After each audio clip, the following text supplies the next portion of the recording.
శ్రీమాత్రే నమః. ఓం శ్రీ గురుభ్యో నమః. నమస్తేనండి. నేను మీ రామకృష్ణ హాన్. యాస్ట్రో న్యూమరాలజీని అందరూ ఎలా ఉన్నారు? మీకు పదే పదే గుర్తు చేస్తున్నటువంటి అంశం ఏంటంటే, ఎల్లుండి అంటే 23వ తారీఖు శనివారం రోజు సుదర్శన హోమం అనేది కూడా మేము చేయబోతున్నామండి. ఆ రోజు ప్రాముఖ్యత కలిగినటువంటి రోజు. అదే వైకుంఠ ఏకాదశి.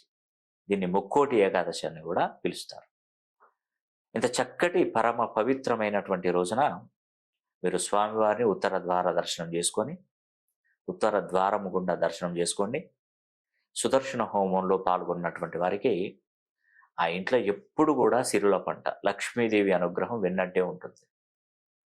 మీకున్నటువంటి కర్మలు, పాపాలు, కర్మలు అన్ని కూడా అన్ని విధాలుగా తొలగిపోతాయి. స్వామివారు నివేదనను కూడా స్వీకరించడం జరుగుతుందండి ప్రతి సంవత్సరం కూడా ఈ వైకుంఠ ఏకాదశి రోజు. ముక్కోటి దేవతల సాక్షిగా ఆ యొక్క మహావిష్ణువు మీ వినతులను స్వీకరిస్తాడు.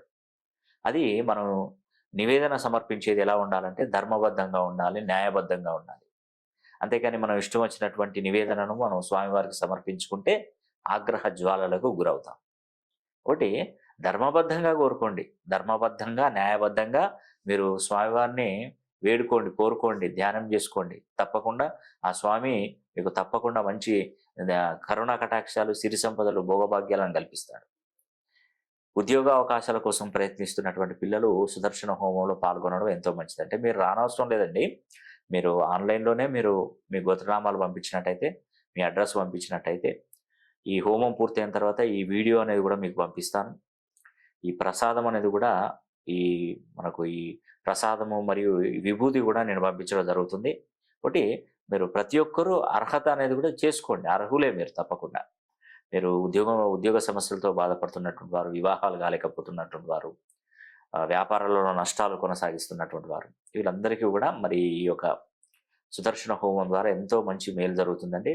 ప్రతి ఒక్కరు మీ మనసులో ఏది కోరుకుంటారో కోరుకోండి, ఖచ్చితంగా నెరవేరుతుంది. దానిలో ఎటువంటి సందేహం లేదు. కాబట్టి ఈ అవకాశాన్ని ప్రతి ఒక్కరు సద్వినియోగం చేసుకోవాలని కూడా మనస్ఫూర్తిగా కోరుకుంటూ సెలవు తీసుకుంటున్నాను. సర్వే జన సుఖినో భవంతు.